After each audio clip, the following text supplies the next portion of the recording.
नमस्कार प्रिय मित्रों, मैं अंजू शर्मा संस्कृत जीवन में आप सभी का स्वागत करती हूँ। तो मित्रों, जैसा कि आप सभी लोग देख रहे हैं, हमारी 8 बजे वाली जो व्याकरण की कक्षा होती है, तो व्याकरण की कक्षा में हम लोगों का द्वितीय व्यक्ति चल रहा है मित्रों। तो हमारे कुछ राजस्थान के मित्र हमारे साथ जुड़े हुए हैं मित्रों, वो प्रतिदिन वीडियो को लाइव भी देखते हैं और कमेंट भी करते हैं। तो जो राजस्थान के मित्र जुड़े हैं उनमें से समीम वानो जी हैं, विपुल जी हैं और आर.के. चौधरी जी हैं, प्रियंका जोशी जी हैं और साथ ही साथ अंजू शर्मा जी भी हैं जो राजस्थान से ही है, तो और शिल्पी मिश्रा जी भी हैं।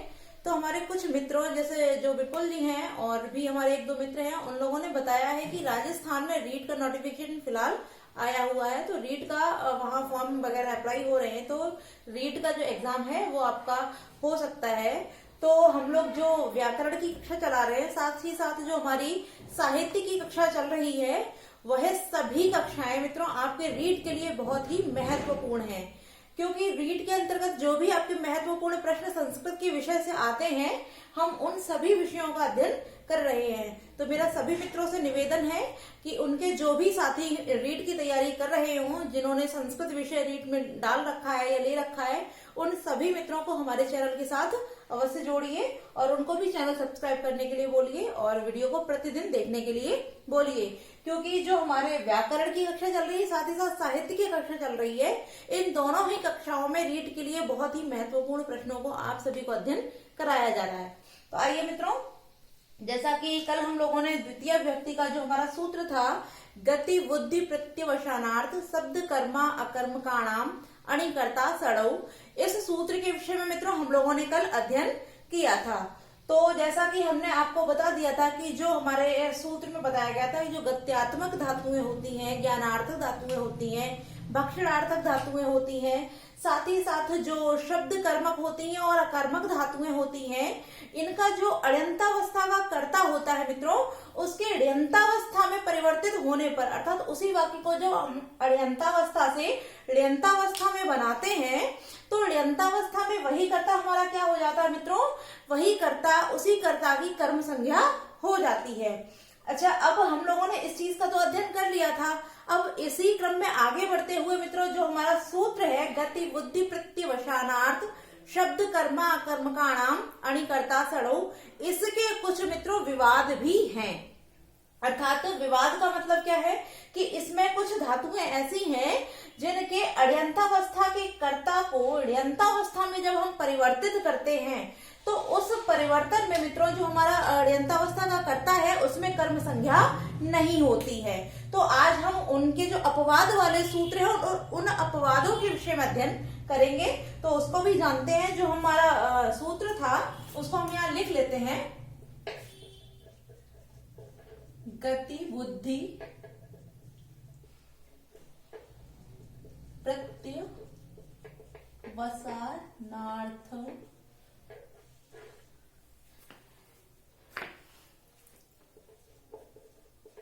शब्द कर्मा अकर्मकाणाम शब्द कर्मा अकर्मकाणाम अणिकर्ता सड़ौ। तो इस सूत्र का मित्रों हम लोगों ने अध्ययन कल की कक्षा में किया था, और इस सूत्र के जो अपवाद है, आज हम उन अपवादों के विषय में अध्ययन करेंगे। जो अपवाद है, इसी सूत्र के जो अपवाद है, उन अपवादों के विषय में मित्रों आज हम सभी लोग अध्ययन करेंगे। तो इसमें जो पहला सूत्र आता है वो हमारा है नी वहर योर न, नी वहर योर न, ये जो हमारा सूत्र है, ये मित्रों इसी जो हमारा गति बुद्धि वाला सूत्र है, इसी के अपवाद वाला सूत्र है, मतलब इसके कुछ अपवाद होते हैं। अब इसमें क्या बताया गया कि जो हमारी नी धातु होती है, जो हमारा पहला ये नी धातु है, साथ ही साथ वह धातु है, वह माने होता है मित्रों वहन करना या ढोना। तो जो नी धातु और वह धातु होती है, इन धातुओं के जो अण्यंतावस्था का कर्ता होता है, अण्यंतावस्था का जो कर्ता होता है उसको मित्रों क्या होता है, ण्यंतावस्था में कर्म संज्ञा आदेशित नहीं होता है। तो नी और वह धातुओं में, यहाँ आप धातु, हाँ इसको लिख देते हैं हम, नी और वह धातुओं के अण्यंतावस्था के कर्ता को इस चीज को आपको ध्यान देना है कि यहाँ कर्ता के ही विषय में बात की जा रही है। तो जो कर्ता है उस कर्ता को ही मित्रों, जो ण्यंतावस्था होती है तो उसको ण्यंतावस्था में क्या नहीं होता मित्रों, कर्म संज्ञा नहीं होती है, उसकी कर्म संज्ञा नहीं होती है। ठीक है, अब हमने सूत्र से ही जाना कि इसमें दो धातुओं का वर्णन किया गया है, नी और वह। यहाँ यो जो बोला है उन दोनों के लिए, क्योंकि युग्म है तो नी वहर योन, अर्थात नी और वह जो हमारी धातुएं इस सूत्र में बताई गई हैं, इन नी और वह धातुओं के जो अण्यंतावस्था के वाक्य बनते हैं, उन अण्यंतावस्था के वाक्यों में जो कर्ता होता है उस कर्ता को मित्रों ण्यंतावस्था में जब हम बनाते हैं तो हमारी कर्म संज्ञा नहीं होती। अर्थात जो कर्ता था हमारा इस सूत्र के अनुसार, जो गत्यार्थक या हमारी जो क्या नाम है, ज्ञानार्थक, भक्षणार्थक और अकर्मक धातुएं थी, शब्द कर्मक थी, उनके अण्यंतावस्था के कर्ता को मित्रों अभी तक जो ण्यंतावस्था में पहुंचने पर कर्म संज्ञा आदेशित हो रही थी, वो हमारे इस सूत्र के अनुसार जो हमारी दो धातुएं बताई हैं, नी और वह, इन धातुओं में अण्यंतावस्था के कर्ता को अण्यंतावस्था में कर्म संज्ञा आदेशित नहीं करेगा। जो कि हमारा ऊपर वाला सूत्र था वो कर्म संज्ञा आदेशित कर रहा था, किंतु हमारा जो नी वहर योन सूत्र है ये क्या कर रहा है, ये अण्यंतावस्था के कर्ता को कर्म संज्ञा नहीं कर रहा है। अब जब मित्रों ये कर्म संज्ञा आदेशित नहीं कर रहा है तो यहाँ कौन सी संज्ञा हो जाएगी? ठीक है, क्योंकि अब प्रश्न यही उठता है कि जब यहाँ कर्ता को हम अण्यंतावस्था के कर्ता को कर्म संज्ञा आदेशित नहीं करेंगे तो हम उसको क्या आदेशित करेंगे, उसका जो शब्द बनेगा उसमें कौन सी विभक्ति लगेगी, अर्थात वहां वो जो कर्ता है वो किस रूप में जाएगा। तो मैंने मित्रों बताया था आप सभी को कि जो हमारा कर्ता है जब वहां उक्त है तब वहां प्रथमा विभक्ति है, किंतु जब वो उक्त नहीं होगा, अर्थात जब वो उक्त नहीं होगा तो उक्त न होने पर मित्रों उसमें कौन सी संज्ञा हो जाएगी, उसकी करण संज्ञा हो जाएगी। क्योंकि जब तक ये हमारे जो कर्ता होते हैं, ये अर्थात जो हमारे कारक होते हैं, ये अगर उक्त होते हैं तो मित्रों इन सभी कारकों के उक्त होने पर वहां प्रथमा विभक्ति हो जाती है। किंतु जब ये उक्त नहीं होते हैं, ये अनुक्त हो जाते हैं या अनभिहित हो जाते हैं, तब इनमें वही विभक्तियां हो जाती हैं जो कारक में बताई जाती हैं। जैसे कर्म कारक में द्वितीया हो जाती है, करण में तृतीया हो जाती है, संप्रदान में चतुर्थी हो जाती है, अपादान में पंचमी और संबंध में षष्ठी और अधिकरण में सप्तमी। अब बात आ जाती है मित्रों को जो कर्ता अर्थात जो प्रथमा व्यक्ति है उसके उक्त होने पर वहां कौन सी विभक्ति आ जाएगी, तो मित्रों उसके उक्त होने पर वहां हमारी करण संज्ञा हो जाएगी, अर्थात वहां तृतीय व्यक्ति हो जाएगी, क्योंकि जो कर्ता है वो अनुक्त हो जाएगा। अब जब वहां करण संज्ञा हो जाएगी तो वहां तृतीय व्यक्ति होगी। अब जो तृतीय व्यक्ति है वो किससे होगी मित्रों, तो जो हमारा सूत्र होता है कर्तृकरणयोः तृतीया, कर्तृकरणयोः तृतीया, इस सूत्र से मित्रों उस कर्ता की तृतीया अर्थात तो करण संज्ञा हो जाएगी। तो यहाँ कर्तृकरणयोः तृतीया सूत्र से मित्रों कर्ता में क्या हो जाएगी, कर्ता में तृतीया विभक्ति हो जाएगी, तृतीया विभक्ति हो जाती है।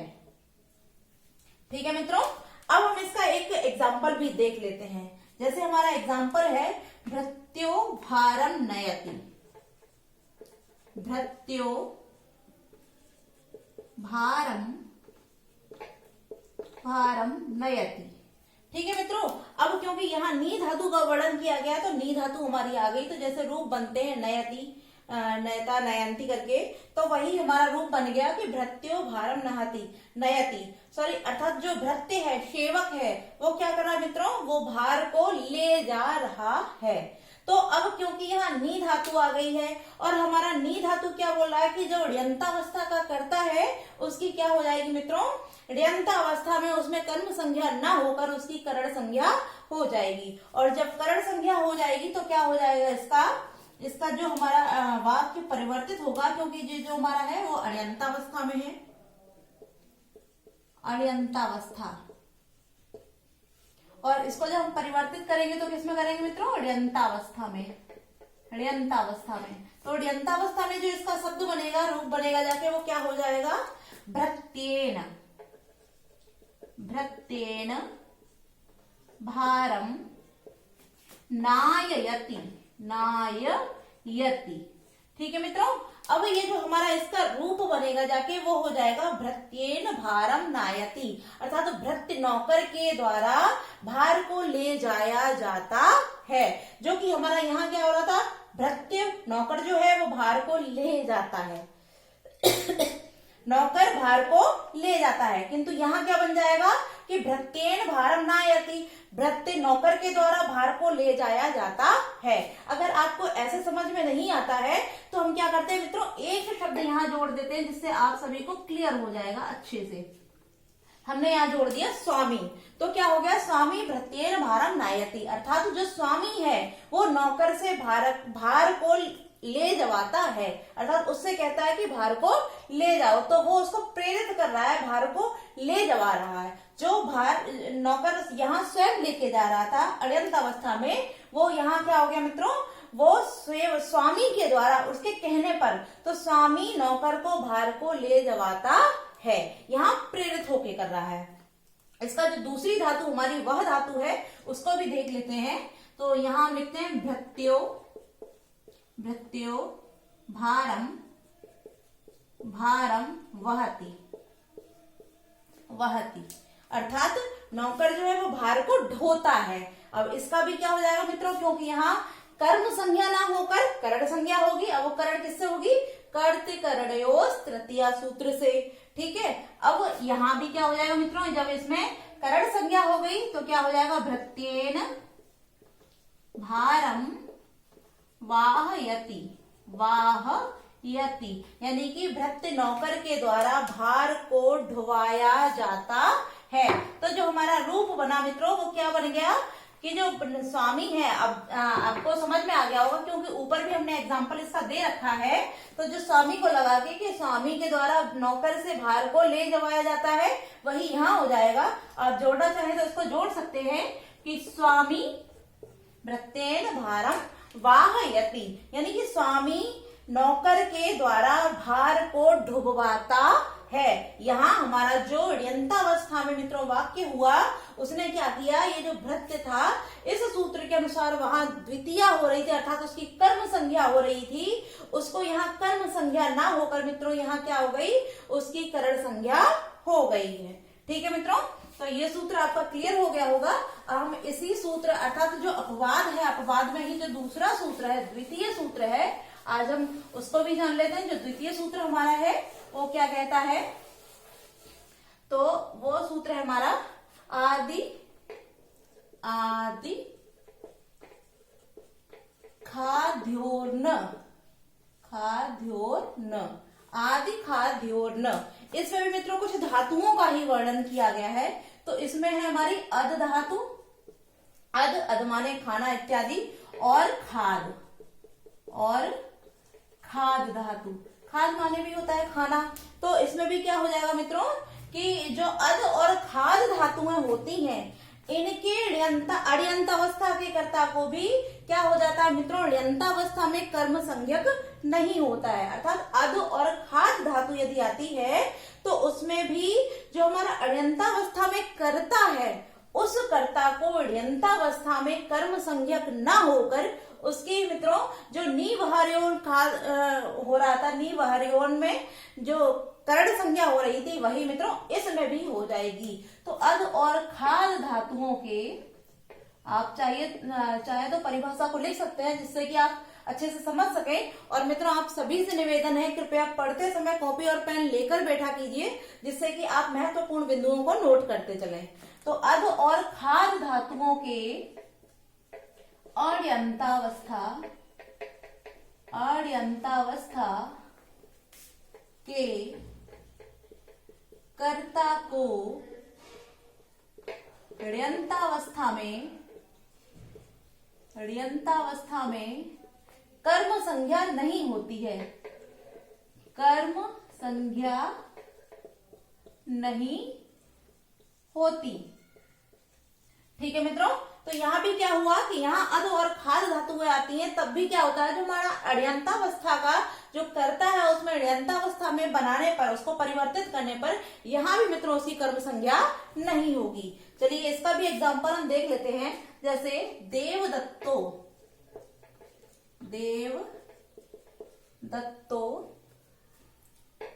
अन्नम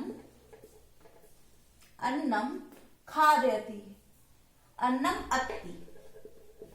अत्ति, क्योंकि अभी जो हमारी ऊपर वाली धातु है अध धातु, इसका एग्जाम्पल लिया हमने अत्ति। तो क्या हो गया मित्रों, देवदत्तो अन्नम अत्ति, अर्थात जो देवदत्त है, देवदत्त अन्न को क्या कर रहा है, खा रहा है। अब जब हम इसको अण्यन्तावस्था में परिवर्तित करेंगे मित्रों, तो यहाँ क्या हो जाएगा, यहाँ देवदत्त की कर्म संज्ञा नहीं होगी, क्या हो जाएगी मित्रों, करण संज्ञा हो जाएगी। तो इसका क्या हो जाएगा, देवदत्तेन।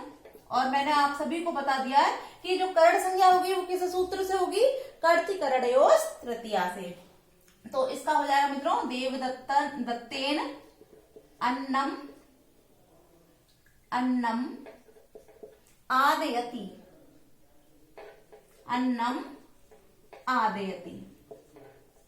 अर्थात देवदत्त के द्वारा अन्न को खाया जाता है। अर्थात जो यहाँ था कि देवदत्त अन्न को खाता है, उसका रूप क्या हो गया मित्रों, देवदत्तेन अन्नम आदयति, अर्थात देवदत्त के द्वारा अन्न को खाया जाता है। अब अगर फिर भी आपको यहाँ समझने में कोई थोड़ी सी भी दिक्कत है, तो हम फिर पुनः वही करेंगे कि एक शब्द आगे जोड़ देंगे, जिससे आपको अच्छे से क्लियर हो जाएगा। तो हमने क्या लिख दिया यहाँ पे, यज्ञ दत्तः।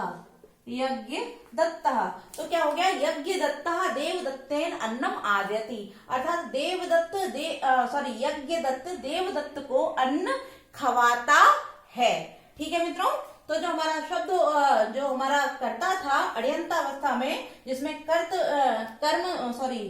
कर्तृ संज्ञा थी, कर्तृ संज्ञा हो रही थी, जो कर्ता था उसकी यहाँ पे क्या हो गई मित्रों, यहाँ करण संज्ञा हो गई है। इसका दूसरा एग्जाम्पल जो हमारा अगली धातु है खाद धातु, इसको भी देख लेते हैं। जैसे बालकः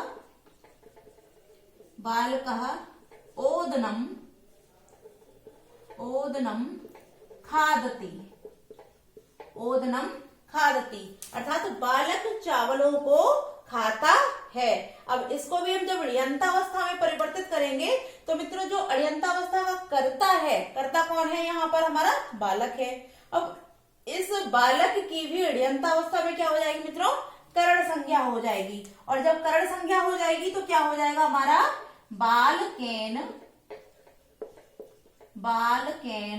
ओदनम खादयति। ठीक है, तो जो हमारा जो इसका कर्ता था, इस कर्ता की मित्रों करण संज्ञा हो गई, क्योंकि यहाँ जो कर्ता उक्त था वो यहाँ अनुक्त हो गया। अब इसको भी आप चाहे तो ऐसे लिख सकते हैं कि माता बालकेन ओदनम खादयति, यानी कि जो माता है वो बालक को ओदन खिलाती हैं, अर्थात चावल को खिलवाती हैं। ठीक है मित्रों, तो ये दोनों आप सभी के समझ में आ गए होंगे। अब हमारा एक और सूत्र है जो भी इसका अपवाद है, किंतु उस अपवाद में कुछ अपवाद भी है और कुछ इसमें समानता भी है, तो उसको भी हम देख लेते हैं। तो अगला जो हमारा सूत्र है मित्रों, उसको देखते हैं।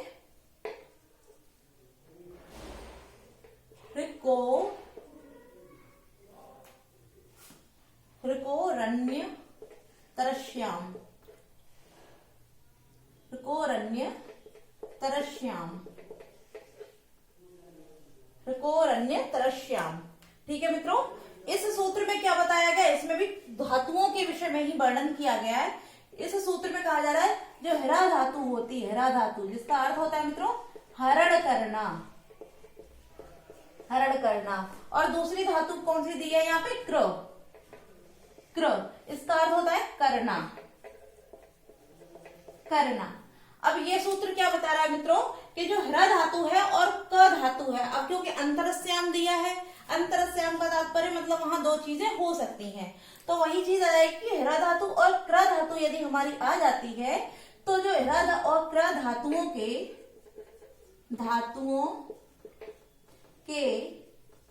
अण्यन्तावस्था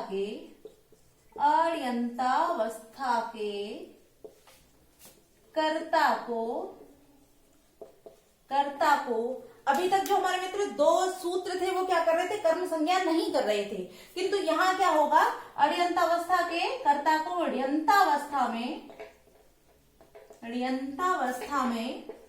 विकल्प से क्या हो जाएगा, विकल्प से कर्म संज्ञा हो जाएगी, कर्म संज्ञा हो जाएगी।